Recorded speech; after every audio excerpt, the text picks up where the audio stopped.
안녕하십니까. 한겨레 우리말 논술 입사제 캠프의 조직위원장을 맡은 전홍실화입니다. 지금 한겨레 우리말 논술 캠프가 2007년부터 여름방학이랑 겨울방학에 해서 1년에 한 2번씩 진행하고 있습니다. 자, 일단 그 변경 후에 입시에 대해서 잠깐 말씀드리면요. 일단은 대입 전형 간소화라고 해가지고 8월 달에 1차 발표하고 2013년 9월 달에 확정된 것이 이제 4가지 전형만 시험 보라 그러는 거죠. 그전에는 약간 3,000개 이상의 아마 대입 전형이 있었기 때문에 수험생이 혼란을 겪고 있어서 이제 간소화시키는 것이 4가지를 시험 봐라. 이 전형이라는 것은 시험 볼 수 있는 과목, 큰 과목 카테고리를 말합니다. 그래서 제시된 것이 학생부, 논술, 실기, 수능. 자, 여기에서 일단은 빠진 게 있다면 입학 사정권이 빠졌죠. 근데 입학 사정권은 여기서 학생부 전형 안에 들어갑니다. 그 다음에 논술이 들어가고 빠진 게 뭐냐면 적성검사가 빠졌습니다. 적성검사 빠졌고 그 다음에 구술 면접이 빠졌습니다. 그래서 실기는 예체능 위주로 하는 거죠. 그래서 수시는 결국 학생부와 논술 이 2가지 핵심 요소다. 그 말은 뭐냐면 이 4가지 전형은 반드시 학습을 해야 된다는 얘기입니다. 그래서 이제 결론적으로 보면 수능과 논술, 그다음 학생부와 입사제, 요것들이 보통 고등학교 과정에서 일단 상위권 대학 가기 위한 핵심적인 학습 방법 요소라고 볼 수 있습니다. 보겠습니다. 먼저 학생부 전형은 학생부가 좋으면 합격한다고 그랬는데 이게 생각보다 학생부 좋은 학생이 정시로 많기 때문에 이렇게 이제 커트라인을 잡을 수 있어요. 연고대전은 1.2등급, 그 다음에 서강대, 성대는 1.34 정도. 이 4가 나오는 것은 하위권 학과라든지 이과들은 조금 낮습니다. 그 다음에 숭실대, 그리고 인설이 가능하려면 역시 1.8, 그러니까는 이과 2.0 정도. 근데 보통 그 학교에서 1.2등급 정도, 1.3 정도 되면 보통 전교 1등 딱 한 명에 해당됩니다. 그리고 특목고나 자사고는 해당되는 학생이 없을 겁니다. 일반고 학생에서도 거의 전교 1, 2등만 해당되고, 그 다음에 숭실대 정도 되는 1.5등급 정도 되면 전교 10등 안에 드는데, 이 학생이 과연 학생부를 해가지고 숭실대 갈 거를 만족하느냐? 그건 또 아니겠죠. 그래서 기대치는 1.5지만 아마 서강대, 성대 이상 가고 싶은 학생이 꽤 많을 겁니다. 그럴 때 선택하는 것이 뭐냐면 바로 입학 사정관입니다. 자, 그래서 이제 그 다음에 이제 여러분 볼 게 수능 모의고사 성적이죠. 수능 모의고사 성적을 보면 일단 일반고 학생 같은 경우는 3학 1학기 하지만 실제 1학년 1학기, 2학년 1학기도 마찬가지입니다. 현재 모의고사는 재학생끼리 보는 거기 때문에 이때 1.5등급 정도 나오는 학생이 상당히 잘하는 학생인데 이 학생이 실제로 수능 가면 이렇게 2.0으로 낮아지는 것이 원래 추세입니다. 그 이유는 이건 이제 재학생끼리 보는 거고 재수생이 들어가서 보는 거고 그 다음에 여기 때는 반수생이 또 추가되죠. 그래가지고 1.5등급이라 생각하고 나서 입시를 계획을 하게 되면 수시를 안 하게 되죠. 1.5등급은 보통 뭐 경희대, 중원대 갈 수 있으니까. 근데 실제 2.0이라 생각하고 여기에 맞춰서 전략을 짜지 않으면 수능에서는 거의 낭패를 당할 수가 있다. 이런 걸 꼭 기억하시기 바라고요. 일반고 중위권 학생들 반에서 한 4, 5등 드는 학생이 3점 정도 나옵니다. 그런 학생들은 실제 수능 가서 3.8 정도까지로 낮게 나오겠죠. 그럼 이거는 보통 1,000원 아래에 있는 대학을 갈 수밖에, 지방대를 갈 수밖에 없는 성적이 안 되니까, 이 학생들도 이걸 생각하지 말고 이걸로 보면서 전략을 짜란 얘기입니다. 수시 정시 지원할 경우를 보고 한번 비교해 보면, 아까 수능에서 2등급 정도 나온 학생, 전교 상위권 학생이 만약에 정시로 지원한다면 건국대에서 왔다 갔다 할 겁니다. 그죠? 학부는 좀 다르겠지만, 기준에서. 근데 이 학생이 만약에 논술을 충분히 준비해가지고 수시에서 겨냥하려면 연고대까지는 칠 수 있어요. 특히 새로운 입시제도에서는 뭐냐면, 최저 등급을 완화시켰기 때문에 한번 도전할 수 있습니다. 그 다음에 3등급 이하에 되는 학생들도 정시 간다면 어때요? 일단 경기 충청권으로 내려가야 되는데, 만약 논술 왔다가 1년 내외 준비했다면 숭실대 정도는 충분히 갈 수 있다. 결국 뭐예요? 일반고 학생들은 수시가 정시보다 훨씬 유리하다는 얘기죠. 그죠? 입학 사정관에 대해서는 캠프 들어가면 초반에서 이거 전체를 다 얘기해 줄 겁니다. 서류 전형이 일단 중요한데 1단계에서는 서류에서 합격해야지만 2단계 넘어가서 면접 보는 형식인데 이 중에서 학생부 교내 교육 활동, 그다음에 이 활동을 증명할 포트폴리오, 이 내용과 관련된 자기소개서 이렇게 연결이 됩니다. 그래서 교내 교육 활동이 특히 중요하죠. 이 중에 특히 중요한 것은 일단은 학생의 반장, 부반장, 동아리 반장, 부반장 이렇게 자신의 실력을 객관적으로 정확하게 입증할 수 있는 것들 이런 것들이 필요하고요. 봉사 체험 활동도 자기의 그 진로 적성 맞춰서 할 경우만 의미가 있습니다. 그리고 이런 내용이 자기소개서 다 들어가 있어야 되고요.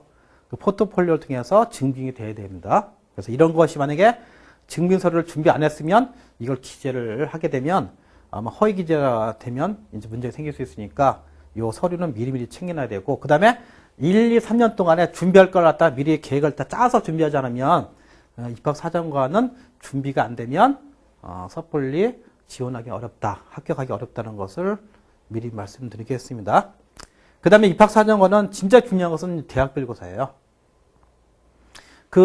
지금까지 입학사정관의 처음 부분은 초창기에는 서류 검사를 많이 했습니다. 그래서 학생부 성적이랑 활동을 주로 봤는데, 모든 고등학교에서 많은 학생들이 자기네 출신들이 많이 합격하길 바라겠죠. 그렇게 하다 보니까 너무 봉사활동이나 체험활동 이런 걸 갖다가 교내 시상 같은 걸 너무 많이 무작위로 그냥, 일단 주는 경우가 있어서 일단 너무 화려한 경력을 줍니다. 그래서 입학사정관들이 이제 교내 활동이라든지 체험 활동을 조금 불신하게 됐어요. 소개에서도 마찬가지로. 그러니까 1단계에서 서류가 완벽한 학생이 워낙 많으니까 일단 과거에는 2배수, 그러니까 2배수를 갖다 통과시켰는데 지금 5배수까지 1단계에서 서류에서 조금 애매한 경우는 다 합격시켜버리고 대신에 2단계에서 이 면접을 통해서 아마 합격생을 정하는 거. 그러니까 과거에는 어때요? 서류 준비랑 이걸 많이 했는데 지금은 평상시 면접 준비가 안 되면 힘들게 서류 통과해놓고 면접 떨어지게 되면 충격을 받게 되죠. 특히 이 면접이 대부분 10월 달에 많이 있습니다. 그러니까 수능 바로 직전이죠. 그리고 이 결과도 면접 딱 끝나면 바로 발표하기 때문에 수능 전에 발표가 나와요. 그때 입학사정관 면접에서 탈락한 학생들은 수능까지 여파가 갑니다. 그러니까 준비를 미리 해야 되는데 그래서 평상시 일반 면접도 있고 깊이 있게 다루는 이 심층 면접형이 바로 전공과 관련된 논술형 문제도 포함됩니다. 발표도 막 시키고 주제를 준 다음에 그 다음에 90분 넣어서 팀 나눠서 토론도 바로 붙이고요. 창의 에세이, 짧은 글쓰기 이건 어때요? 에세이라고 썼지만 실제적으로 논리적 글쓰기, 논술을 보는 시험이에요. 그러니까 평상시 고등학교 1, 2학년 때 평상시 발표를 많이 해보고 그 다음에 토론도 해보고 글도 써본 학생들이 결국은 합격한다 최종으로. 그러니까 이건 결국 뭐예요? 논술의 요소도 깨있다는 거. 또 한 가지 뭐냐면 이과 학생들은 특히 어때요? 발표력이 많이 떨어지죠. 이과 학생들 1학년 평상시에 연습을 많이 해주면 성적 좋아서 1단계 통과해도 2단계에서 최종으로 합격하지 못하는 경우가 있으니까 평상시 준비해야 된다. 그런 결론이 나옵니다. 이제 결론적으로 얘기하면 일단 수시 모집에서는 수도권 대학은 가려면 논술 실력이 가장 중요한 요소가 돼요.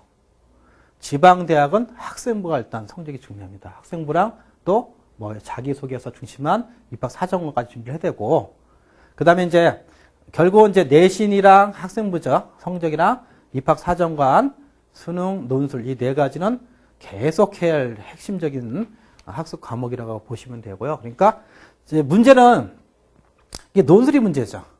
그러니까 논술은 보통 서울 소재 40개 대학 정도 수도권 지역에 주로 보게 되는데 지방에 160개 지방대학은 보지 않습니다. 그러니까 그러다 보니까 어때요? 논술에 대한 지방 학생들이 상당히 논술에 취약해요. 이 학생들이 취약하니까 어때요? 결국은 캠프라는 기회밖에 없습니다. 그렇지 않고 주말마다 하게 되면 결국 어때요? 두 달에나 거의 한 학기 수업을 하는 양이 돼요. 그리고 이렇게 쓰는 방법이랑 문제 푸는 방법을 중심으로 가르치기 때문에 지도하기 때문에 결국 어때요?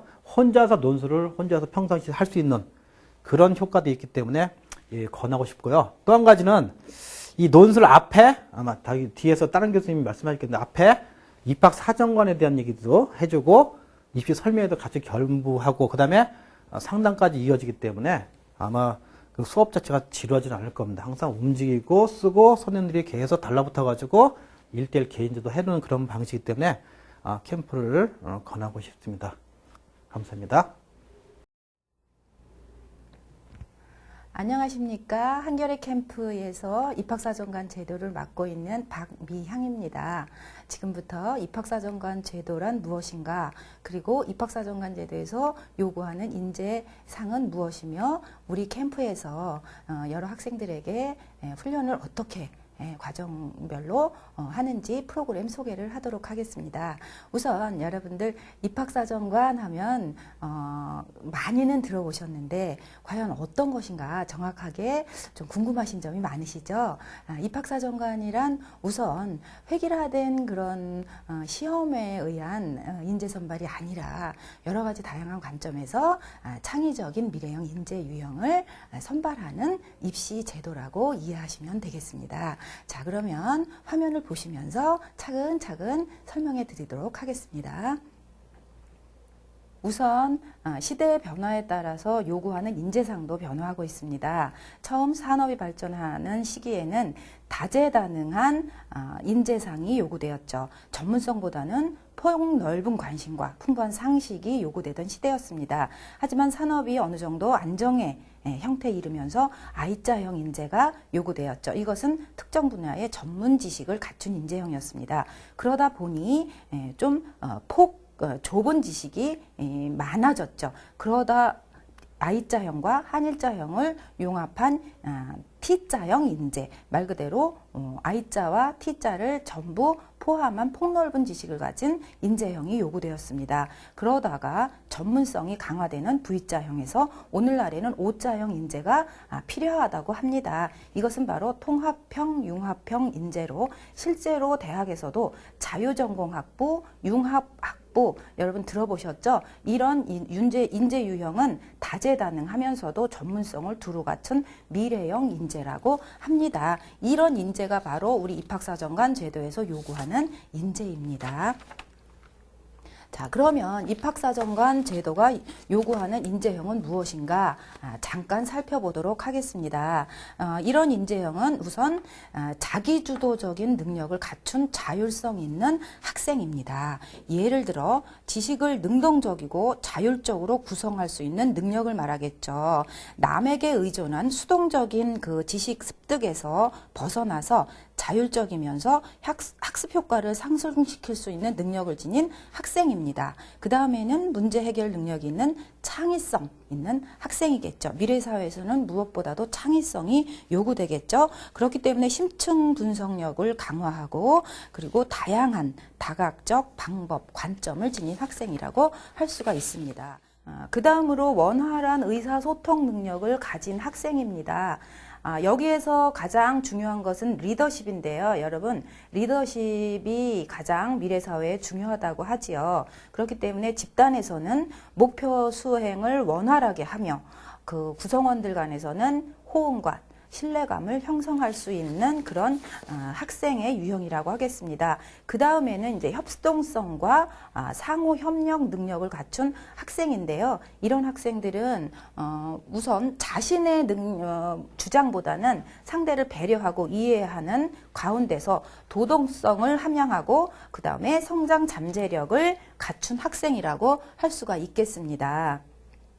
자, 여기까지 입학사정관 제도에서 요구하는 인재상을 살펴보았는데요. 그러면 이런 인재상을 평가하는데 무엇이 필요하냐 살펴보도록 하겠습니다. 자, 우선 여러분들 자기소개서라는 말은 많이 들어보셨을 것입니다. 상위 학교에 가기 위해서 우리나라에서는 우선 자기소개서가 많이 필요한데요. 이것은 상위 학교라고 말씀드리는 것은 뭐 중학교, 고등학교, 대학을 의미합니다. 그리고 각 기업체에서도 많이 요구하는 부사항이지요. 그렇기 때문에 자기소개서가 중요한데요. 이것은 이 학생이 어떤 환경 과정에서 성격 형성을 하며 자라났느냐를 볼 수 있는 가장 단편적인 자료입니다. 그리고 또 한 가지 더 중요한 거, 그러면 이 학생이 해당 학교 혹은 뭐 해당 단체에 들어와서 얼마나 장래의 발전을 우리 단체를 발전시킬 수 있느냐, 학교에서 자신이 얼마나 발전할 수 있느냐라는 부분을 평가하게 되는 근거로 이용되겠죠. 자, 그러면 자기소개서를 어떤 과정을 통해서 작성을 하느냐라는 것입니다. 많은 학부모님들께서 아마 자기소개서 부분에서 어떤 과정을 거쳐서 설득력 있게 쓰느냐를 가장 궁금하게 생각하시고 있을 것입니다. 캠프에서는 다양한 학생들, 다양한 성장 과정을 지닌 학생들의 자신의 개성이 돋보이면서도 전문성을 지닌 글을 쓰는 훈련을 하도록 하는 것입니다. 우선 해당 항목에 대한 글감, 소재라고 말하죠. 그것을 다 찾아보도록 하는 것입니다. 자신에게 최적화된 소재를 선정해서 이것을 스토리텔링화 하는 것입니다. 요즘에 스토리텔링이라는 부분이 많이 뜨고 있죠. 자기소개서에서도 가장 중요한 부분인데요. 이것은 자기소개서가 얼마나 진정성 있고 그리고 부드럽게 자연스럽게 형성되느냐의 문제를 지니고 있는 것입니다. 이렇게 학생들이 다 기입을 하고 나면요, 전문성을 지닌 강사들 혹은 멘토들이 1:1 맞춤 첨삭을 해줍니다. 그리고 나서 대중들 앞에 팀원들 앞에서 발표하고 그리고 면접 시뮬레이션으로 들어가는 과정까지 전부 우리 캠프에서 이루어지는 활동입니다. 자, 그 다음에 중요한 것이요, 포트폴리오입니다. 이렇게 자기소개서에서 내가 어떤 활동을 했으며 어떤 성장 과정을 거쳤습니다 라고 기술을 하게 되죠. 그러면 거기에 대한 근거를 해당 학교에 제시해야 되는 부분입니다. 그래서 포트폴리오가 중요한데요. 이것은 우리가 포트폴리오라고 하면은 우선 일반적으로 디자이너들이 자신의 작품을 묶어 놓은 것이라고 하는데, 이 대학에서도 이런 실제로 학생들이 이런 활동에 참여한 근거를 요구하고 있습니다. 예를 들어서 자기 개인별 창작물이나 학습 노트 이런 것이 이 포트폴리오에 해당되겠죠. 자, 그러면 포트폴리오를 또 만드는 과정을 살펴보겠죠. 포트폴리오는 어떻게 분류되느냐? 교과 활동 포트폴리오, 진로 활동 포트폴리오, 그리고 체험, 동아리나 봉사, 그리고 자율활동 포트폴리오죠. 그리고 독서 포트폴리오, 이렇게 구성이 됩니다. 입시에서 보면 상위 학교에서 이 4가지 항목을 모두 갖춘 학생을 요구하고 있습니다. 이 말은 무슨 뜻이냐면 교과 포트폴리오가 좀 우리 아이는 부족하다 그러면은 봉사로 많이 그 분량을 채우던가, 독서로 채우면 예전에는 그게 설득이 가능했는데 요즘은 이 4가지 항목을 균등하게 구성해야 그 해당 입학사정관들을 설득할 수 있는 것입니다.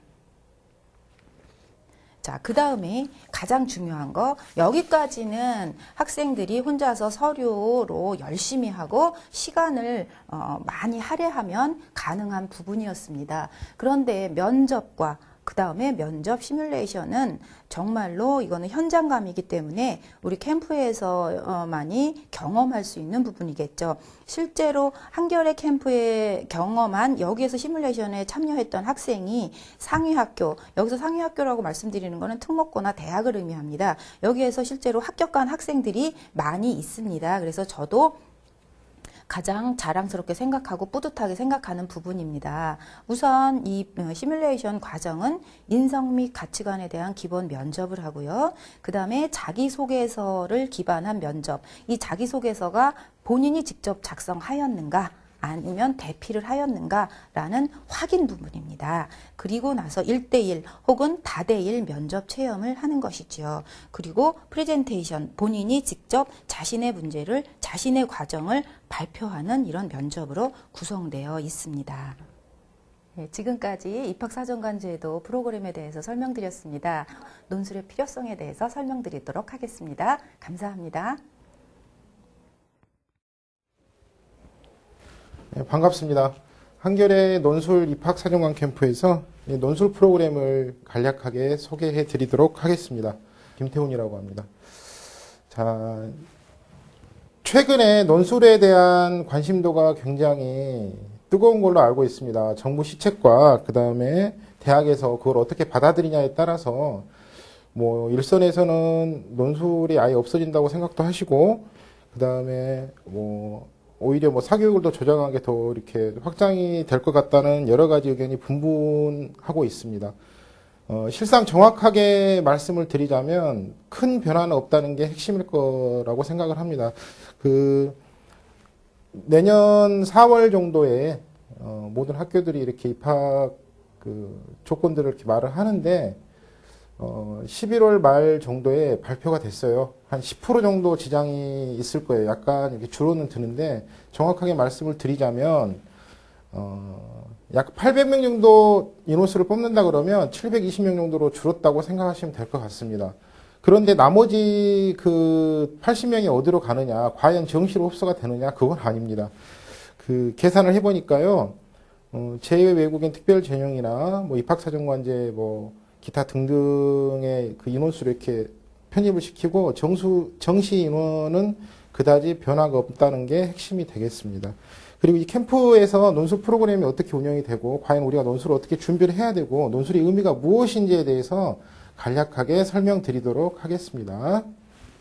자, 매년 학생들이 논술 시험을 마치고 난 다음에 전화가 옵니다. 저는 이제 관심 반, 기대 반, 걱정 반에서 전화를 받는데 대부분의 학생들이 한숨을 푹 쉬면서 공통적으로 하는 말이 있습니다. 지금 이 영상을 보시고 계시는 학부모님들과 학생들도 한번 맞춰보시기 바랍니다. 어떤 내용일까요? 여기는 표현의 어려움이라고 제가 간략하게 말씀을 드렸는데 아이들은 대부분 알긴 알겠는데라는 탄식을 하고 있습니다. 그 말이 무슨 말이냐?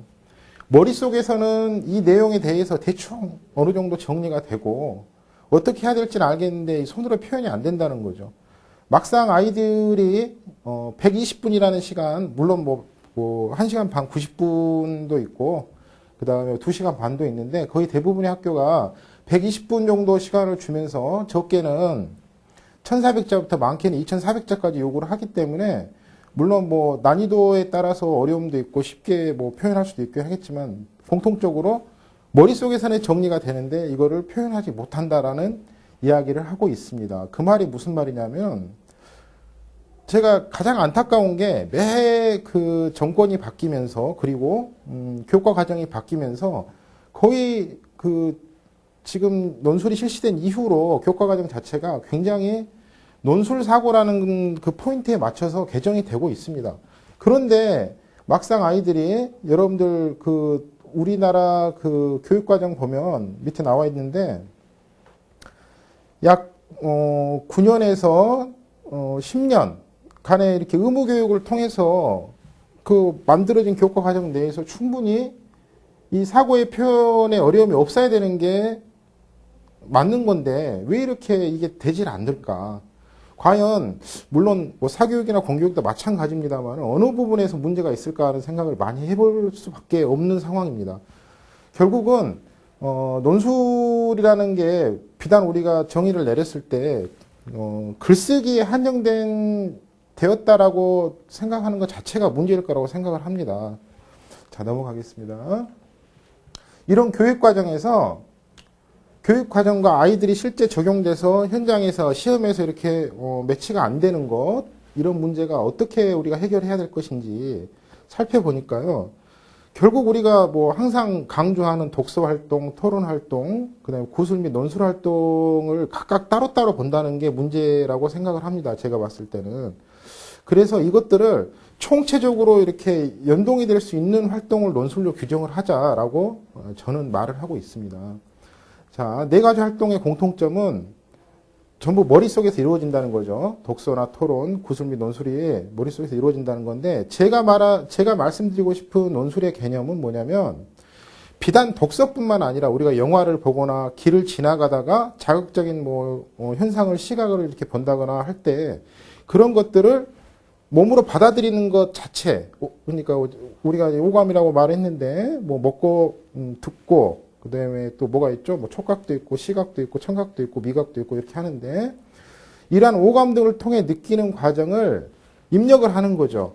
데이터화 시켜서 입력을 하면 그 입력된 데이터를 체계적으로 정리하고, 머릿속에서 사고를 이거를 다른 이와 생각을 교환하는 과정을 토론이라고 할 수 있고, 구술과 논술의 단계는 이것들을 최종적으로 정제해서 글을 쓰고 표현하는 것이라고 할 수 있겠습니다.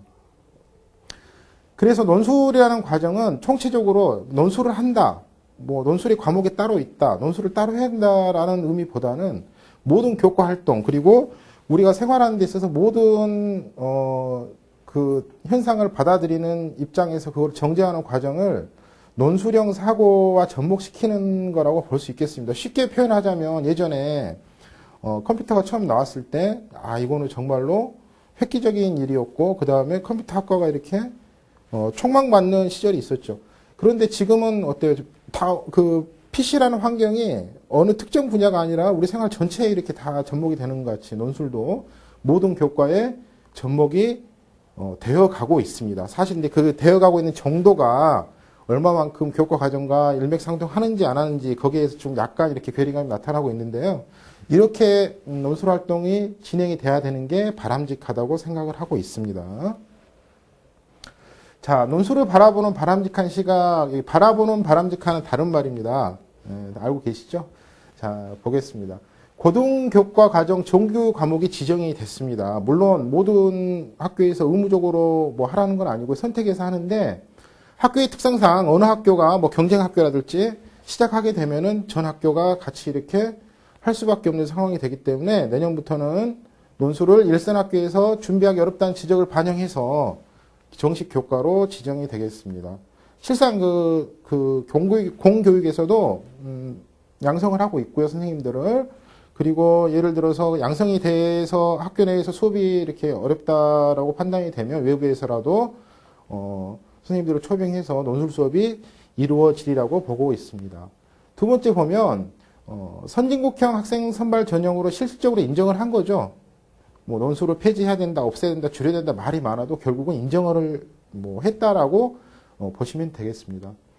세 번째가 특히 중요한데요. 논술 전형 학생들의 학업 성취도가 굉장히 우위에 있습니다. 무슨 말이냐면 논술 전형을 실시한 대학에서 통계를 내보면 대학 1학년, 2학년, 3학년, 4학년 졸업해서 취업도까지 해보면은 논술 전형으로 선발하는 아이들하고 학생들하고 그 다음에 비논술 전형으로 이렇게 선발했던 학생들하고 차이가 났다는 거죠. 학업 성취도 자체에서.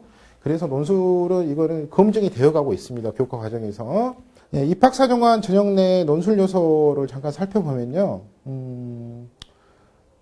지금 현재 실시되고 있는 자기소개서 항목이 대학교육협의회에서 공통 항목을 이렇게 공통적으로 사용을 하고 있는데 각 대학마다 학교에서 선발하고자 하는 인재상에 맞춰서 굉장히 세분화시키고 있습니다. 그런 걸 봤을 때 아마 우리가 흔히 논술 문제를 풀 때 던져주는 조건하고 일맥상통하는 부분이 많이 있기 때문에 논술 연습이 잘 된 학생들이 자소서 표현하는 데 있어서 굉장히 유리하다는 것도 유념해 두실 내용일 것 같습니다. 특히 구술 면접의 논술화는 무슨 말씀이냐면은 이게요, 일단 구술 면접 자체가 말로 하는 논술이라고 보시면 되겠습니다. 그리고 실제 면접을 가면 그런 경우가 생기죠. 아이들을 20분이나 30분 정도 간단한 논술 문제를 주고 아니면 텍스트를 주고 거기에 대해서 다대일 면접을 하거나 서로 아이들 토론을 시키거나 뭐 교수님들 입학사정관들 해가지고 3대1 정도 해가지고 그 논제에 대해서 얼만큼 심층적이고 그 다음에 깊이 있는 사고를 하는지를 확인하는 절차를 실제로 지금 하고 있습니다. 따라서 입학사정관 제도, 뭐 입학사정관 전형하고 논술 전형을 굳이 나눠서 할 필요가 없이 같이 준비하면서 논술하고 전형을 준비하는 게 실질적으로 합격 확률이 높은 경우도 있습니다. 그리고 실제 제가 이렇게 아이들 가르치고 있는 아이들도 입학사정관 전형과 논술을 같이 이렇게 합격하고 좋은 결과를 내는 경우도 있습니다. 그리고 세 번째 보시면 논술은 초중고 모든 과목의 기본 내용이라고 했는데 무슨 말이냐면 여러분들 지금 이 영상을 보시는 어머님들은 아들 딸들의 자녀들의 교과서를 잠깐 보시고 보시는 본인 스스로가 어렸을 때 배웠던 내용하고 비교를 해보시면 아주 좀 큰 의미가 있다라고 느끼실 수 있어요. 어떤 말이냐면은 다면적이고 심층적이, 다면적이란 말은 결국은 다양한 경우의 수를 이야기하는 거고요. 심층적이란 말은 깊이를 이야기하는데, 다양한 그 경우의 수와 깊이 있는 사고를 유도하는 교과서 편집 내용으로 실제로 지금 가고 있습니다. 그리고 잘 알고 계시다시피 서술 및 논술형 문항 추가도 이루어지고 있습니다. 자, 이제 실제적으로 우리 한겨레 그 논술 입학사정관 그 프로그램이 어떻게 진행되는지를 말씀을 드리겠습니다.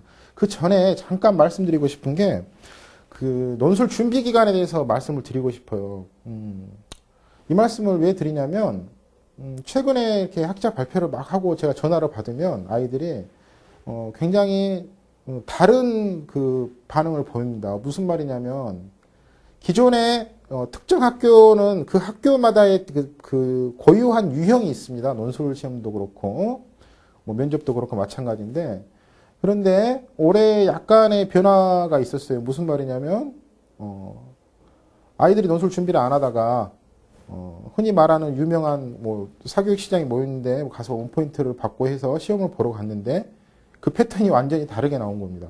그런 아이들은 학교 갈 확률이 아예 없다고 보시면 되겠죠.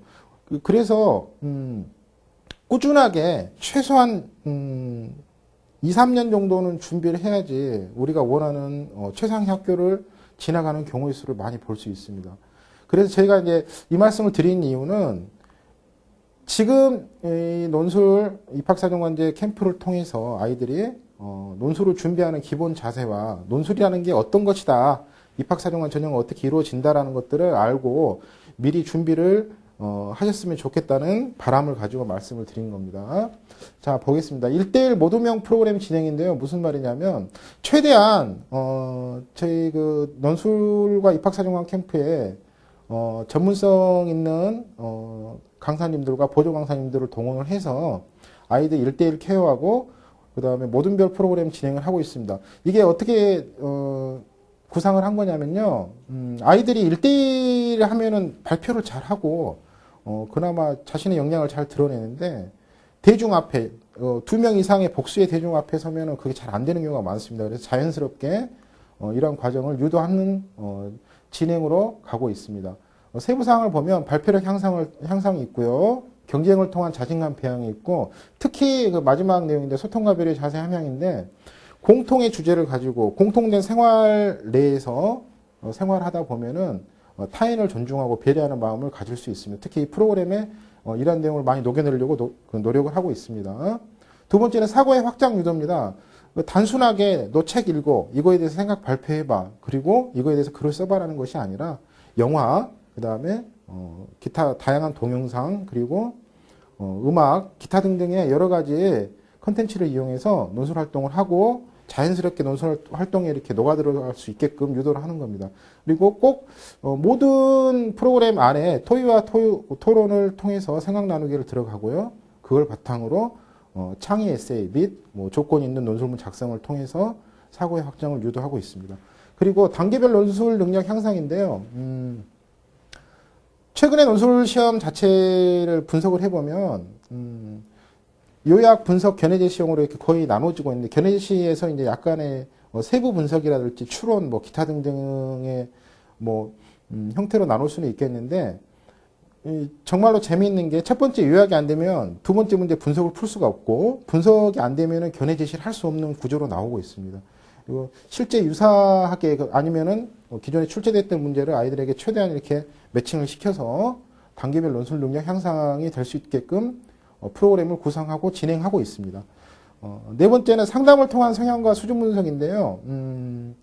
몇 년간 이렇게 쭉 캠프를 진행하다 보니까 아이들을 개인별 이렇게 진학 상담이라든지 진로계획, 사고력, 사급 성취도를 상담을 해주면 굉장히 좋아하더라고요. 거기에 맞춰서 최대한 특히 또 성향에 맞춰서 아이들을 지도할 수 있도록 하겠습니다. 기출 출제 경향 및 주제 분석 적용이 당연한 건데요. 최대한 아이들이 이렇게 도움이 될 수 있게끔, 그리고 아이들이 예를 들어서 3학년이면 3학년, 2학년, 2학년, 1학년이면 1학년 이렇게 픽스된 것이 아니고 다양한 학년의 아이들이 모여서 같이 이렇게 활동하는 경우가 되기 때문에 실제적으로 이런 부분 같은 경우는 이제 당장 내년에 시험을 준비할 친구들에게도 많이 도움이 되리라고 생각을 합니다. 체험학습과 논술의 접목인데요. 저희가 체험학습뿐만 아니라 특강도 준비가 되어 있습니다. 이 특강도 그냥 이렇게 아예 이 논술 전체의 프로그램에 관련 없는 게 아니라 관련 있는 내용을 동원을 해서 최대한 학습 효과를 배가시키도록 노력을 하겠습니다. 그리고 마지막에 모의고사를 통한 실전 체험도 뭐 기출 출제 경향 문제하고 이렇게 비슷하게 진행이 되겠고요. 특히 이번에는 한겨레 논술 입학 사정관 캠프를 통해서 진학한 선배들을 실제로 동원해서 아이들을 상담하고 활동하고 같이 멘토링을 할 수 있게끔 진행을 하겠습니다. 자, 여러분들의 이번에 선택이 최대한 논술에 대한 이해와 입학사정관제에 대한 준비를 잘 할 수 있고 그 다음에 여러분들 인생에 중요한 도움이 되는 기회가 되었으면 하는 바람을 가지고 이상 마치겠습니다.